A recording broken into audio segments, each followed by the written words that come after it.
नमस्कार मित्रों, महर्षि स्कूल हलेना के YouTube चैनल पर आपका हार्दिक स्वागत और अभिनंदन है। कैसे हो दोस्तों?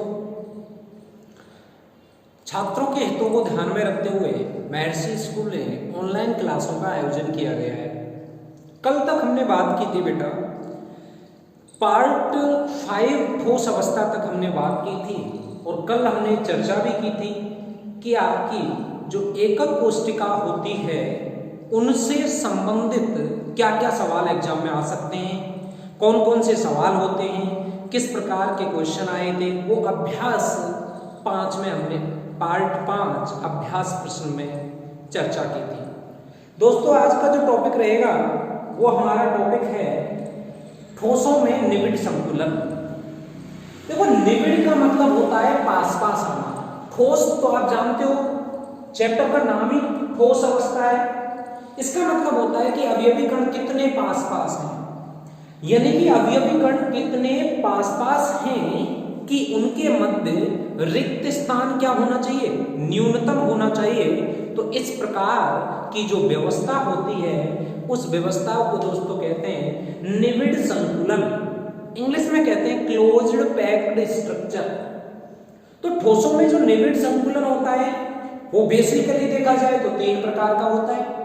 एक विमीय निबिड़ संकुलन, द्विविमीय निबिड़ संकुलन और त्रिविमीय निबिड़ संकुलन। आगे हम चर्चा करेंगे, पहले इसकी परिभाषा देखते हैं।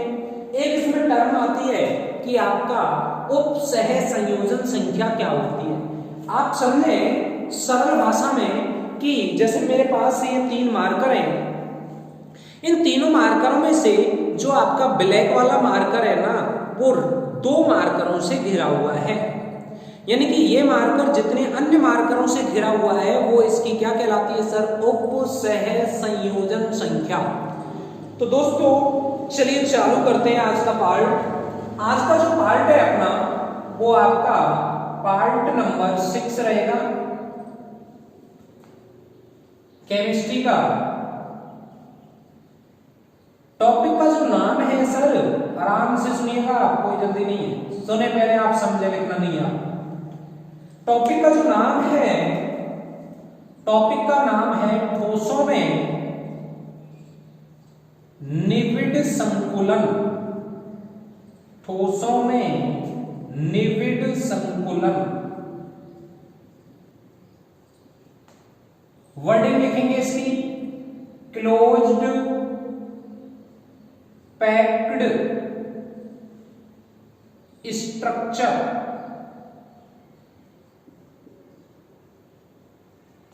क्लोज्ड पैक्ड स्ट्रक्चर यानी कि क्या होती है सर,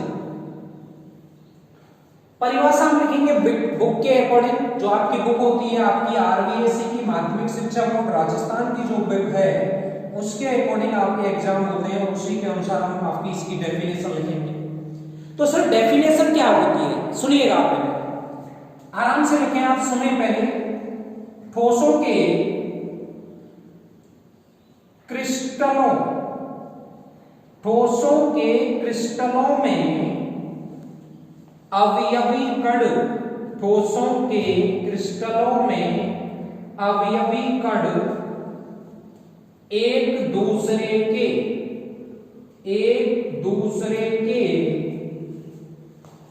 निकटतम दूरियों पर पहुंचकर, निकटतम दूरियों पर पहुंचकर दी गई क्रिस्टलीय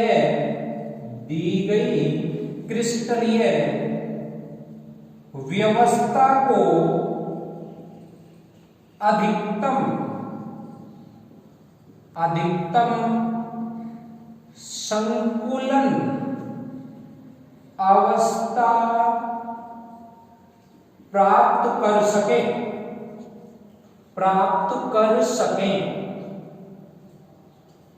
तो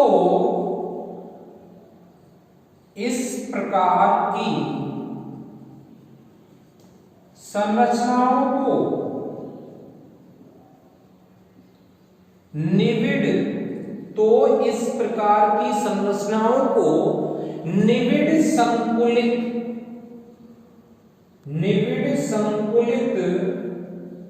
संरचनाएं कहते हैं। यानी कि इस प्रकार की संरचनाओं को दोस्तों निविड संकुलित संरचना कहते हैं। आप एक जर्नल परिभाषा सुने इसकी, अगला जो पार्ट है आपका, कि ठोसों में अवयवी कणों को इस प्रकार से व्यवस्थित किया जाए कि उनके मध्य रिक्त स्थान क्या होगा, न्यूनतम होगा। तो लिखिएगा, ठोसों में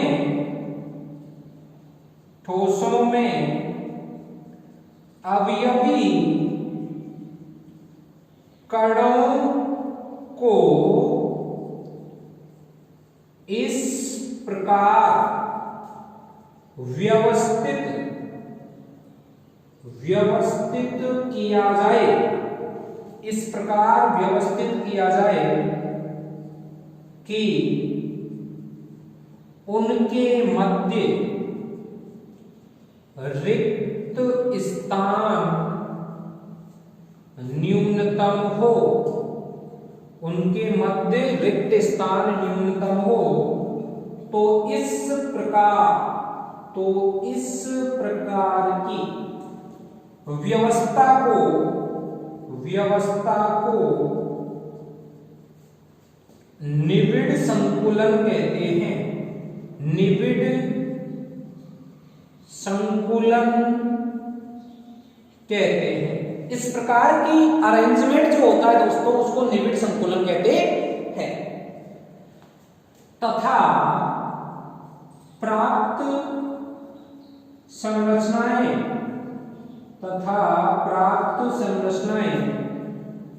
निविड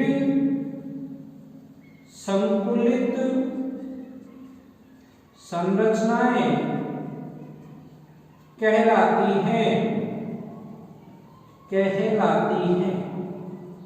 मैं आपसे अपील करना चाहूंगा कि आप वीडियो को बीच में रोक के इसके नोट्स बनाएं, तभी आपको आगे वाले जो भी लेक्चर अपलोड होने वाले हैं वो आपको तभी समझ में आएंगे, अन्यथा हो सकता है आप उस चीज से वंचित रह सकते हैं। तो पहली पार्ट आपके पास दो आपकी डेफिनेशंस हैं, आप बिल्कुल पढ़ें, समझें, बुक की सहायता लें तो आपको समझ में आएगा। दूसरा जो इसका भाग है वो लिखेंगे कि जब आप अवयवी कणों को व्यवस्थित करते हो ना, तो उनके मध्य ज्यादा से ज्यादा भाग तो गोलों के द्वारा अध्यादेशित होता है, लेकिन न्यूनतम पार्ट रिक्त भी होता है। तो मैक्सिमम भाग गोलों के द्वारा भरा हुआ होता है और खाली स्थान क्या होता है, न्यूनतम होता है। तो चलिए उसको भी लिखते हैं।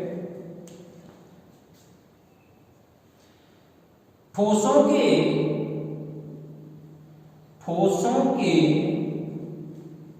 क्रिस्टल में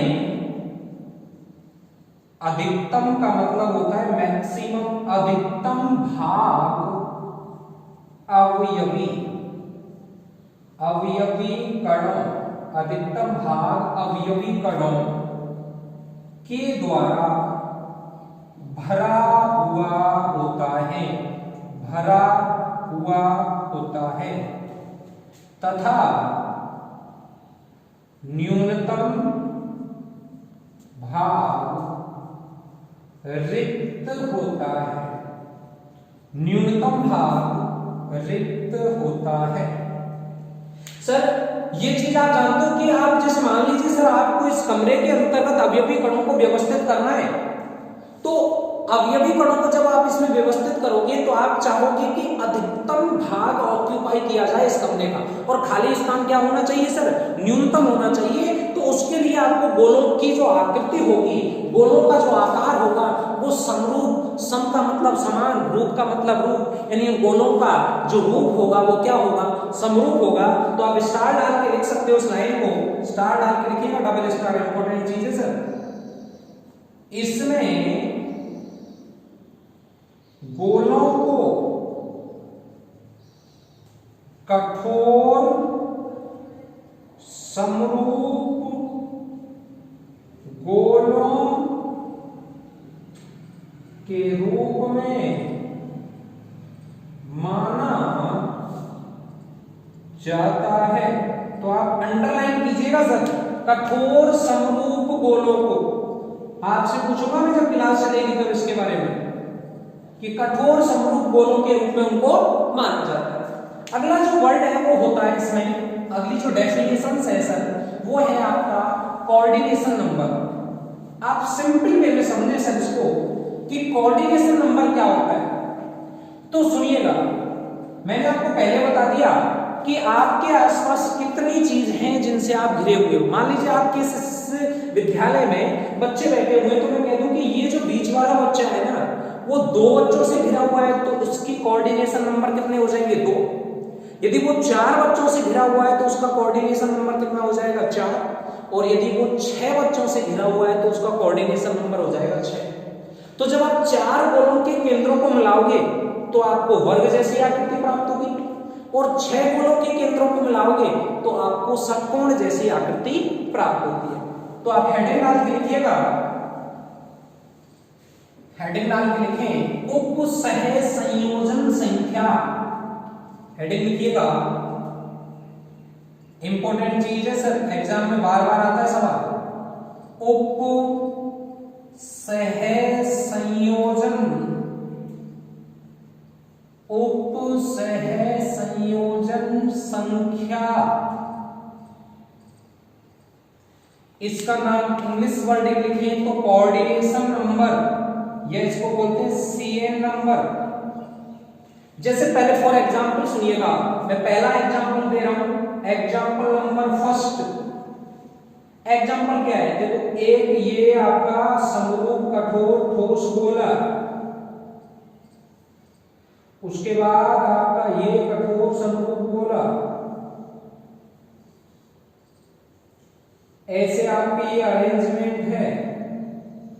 मैं बात कर रहा हूं इस गोले के बीच वाले गोले की। तो सर इसमें आपका पार्टी ये एक नंबर 1 वाला, इसका केंद्र नंबर 2, इसका केंद्र नंबर 3 और इसका केंद्र नंबर 4। यानी कि मैं सर आपसे बात करूं कि ये गोला इसका केंद्र ये मिला, इसका केंद्र ये मिला, इसका केंद्र ये मिला, तो ये जो बीच वाला गोला है इसमें एक लाइन लिख लूं, यह है गोला अन्य 4 गोलों से घिरा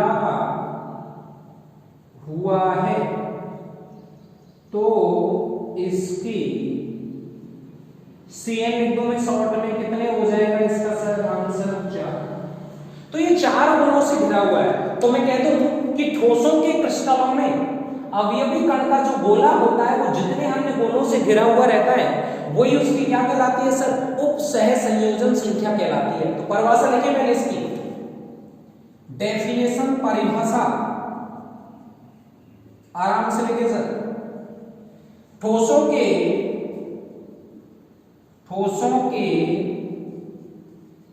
क्रिस्टलों में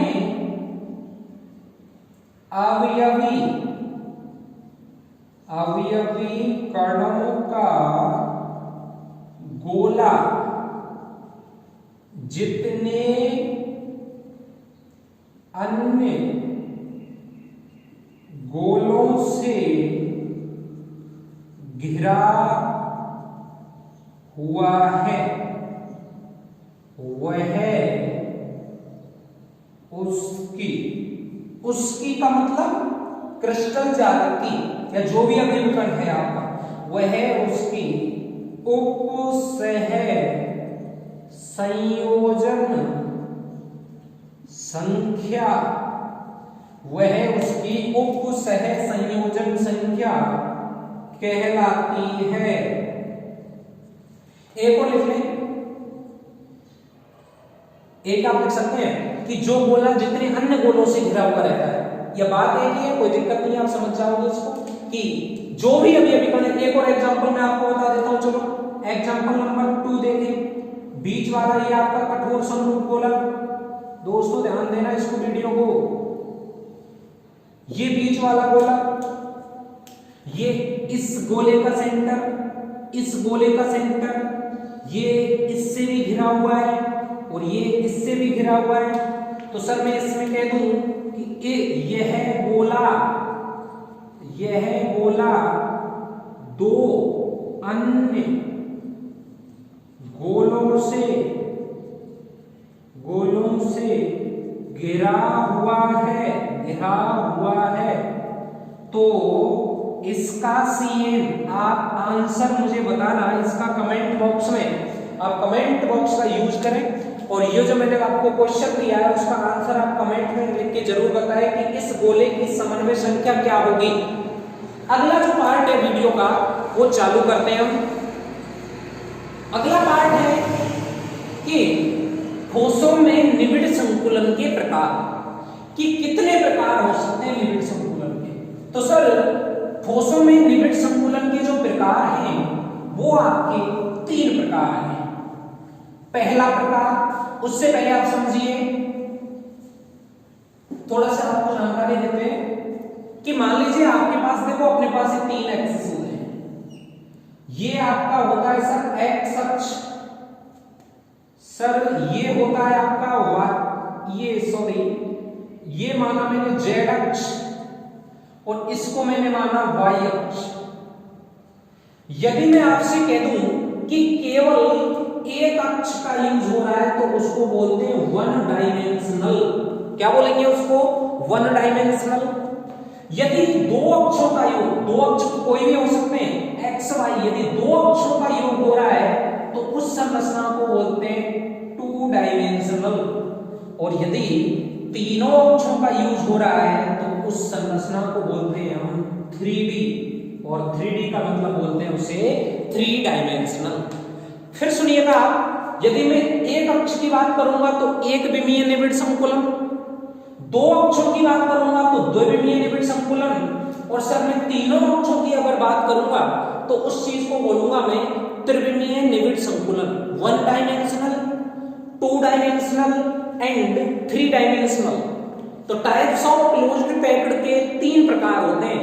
तो लिखिए, उसको मैं आपको समझाने का थोड़ा सा प्रयास करूंगा, आप ध्यान से सुने इसको।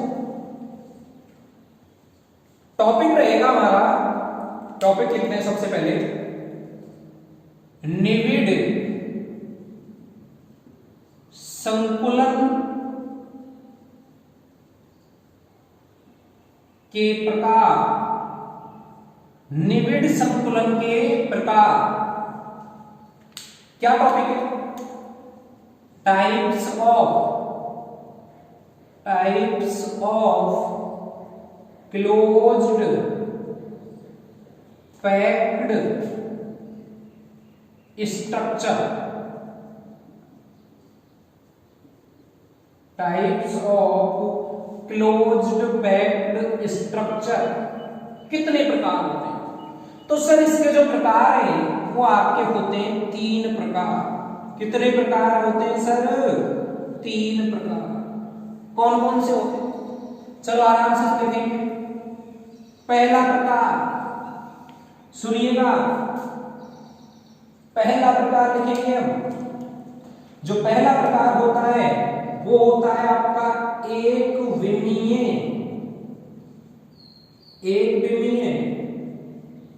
निबिड़ संकुलन। एक विमीय निबिड़ संकुलन, वर्डिंग क्या लिखोगे इंग्लिश में आप? क्लोज्ड पैकिंग इन 1 डायमेंशन। क्लोज्ड पैकिंग इन 1 डायमेंशनल, यानी कि इसमें केवल एक अक्ष आता है, इसीलिए इसे बोलते हैं 1D। सेकंड लिखते हैं सर, सेकंड जो पार्ट है अपना, सेकंड पार्ट है आपका द्विविमीय निबिड़ संकुलन। द्विविमीय निबिड़ संकुलन, और द्विविमीय निबिड़ संकुलन क्या होता है? क्लोज्ड पैकिंग इन 2 डायमेंशन।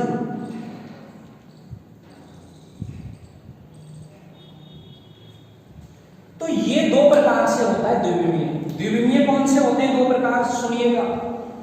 एक में तो बेटा वर्ग जैसी आकृति बनती है, एक में षटकोण जैसी आकृति बनती है। जब वर्ग जैसी आकृति बनती है तो उसका नाम क्या हो जाएगा? वर्गीय निविड़ संकुलन। तो लिखेंगे वर्गीय निविड़ संकुलन।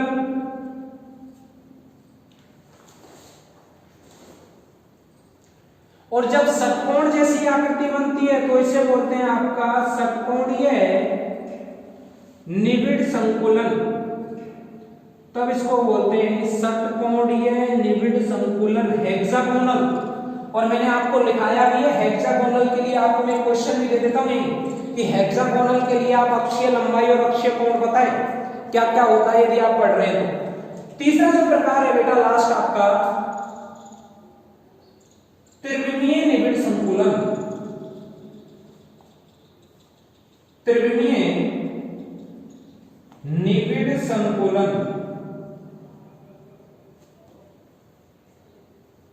Closed packing in three dimension.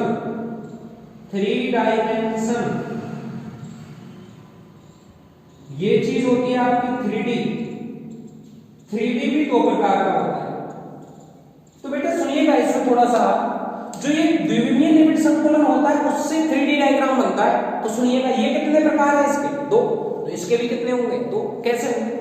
द्विविमीय वर्गीय निविड़ संकुलन से त्रिविमीय निविड़ संकुलन बनाना पहला प्रकार, द्विविमीय षटकोणीय निविड़ संकुलन से त्रिविमीय निविड़ संकुलन बनाना दूसरा प्रकार। तो चलिए दोस्तों इसको भी लिख देते हैं। पहला प्रकार है द्विविमीय वर्गीय निविड़ संकुलन से